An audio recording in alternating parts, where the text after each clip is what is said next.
I loved life. I had a very good memory, very good memory. I was confident, and the menopause came along. Jan Woodward was 47 when she started the menopause. She knew very little about it and never could have imagined the impact it would have on her life. They say that you'll have 1 or 2 symptoms of the menopause, but I felt I had all of them. I could be walking around the supermarket doing nothing, and I'd finish the supermarket and I'd be drenched. And I'd have the headaches to follow. And once that would stop, then you have the coldness, and then you're cold because you're wet. It just took all my confidence, took my memory, and when I was talking to people, it was all jumble coming out. I couldn't understand what was happening to me because I was a strong person, and menopause made me weak. Did you stop feeling like Jan? Yes. I turned round and said, I don't know where Jan's gone, I'm lost. 2 years ago, it took me to a very, very dark place. I couldn't go on any longer. And it was a phone call from my daughter. And she said, Mum, I'm coming over. And she did. And straight away, she could see that I was rock bottom, really rock bottom. And she contacted a counsellor. And I saw the counsellor the following day. Jan was also prescribed hormone replacement therapy, or HRT, by her doctor. She also made a number of big changes to her life, including leaving her job. Do you think career-wise you may have carried on working had it not been for such serious symptoms? Yes. Yeah. I just couldn't take anymore. I think the last role I needed my memory and my confidence, but the menopause was creeping in, saying you can't do this, you can't do that. Jan believes the menopause is still a taboo and that it needs to be talked about more openly to prevent other women from feeling as lost as she did. There's a lot of things out there these days can make you look younger. So to actually talk about the menopause actually endorses the fact that you are getting older.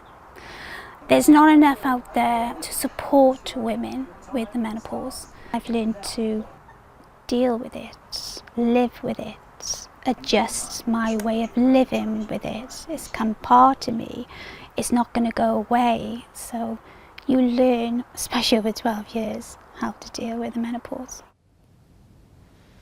Well, joining us now to discuss some of the harrowing issues raised there by Jan is menopause specialist Dr. Heather Currie, who's at our newsroom in Carlisle for us this evening. Dr. Currie, thanks very much for joining us on Wales at 6. We heard that Jan's symptoms were very significant. At one point she felt she couldn't carry on. How common is it for women to experience such harrowing symptoms? Well, as you mentioned, all women are affected by the menopause, and there's huge variation in the severity and duration of symptoms. I think the severity that was described is not, hopefully not very common, but sadly not rare. And I know of many women who have had lives, their home life, their social life, their work life devastated by the onset of the menopausal symptoms. What are the different types of treatment that are available for women?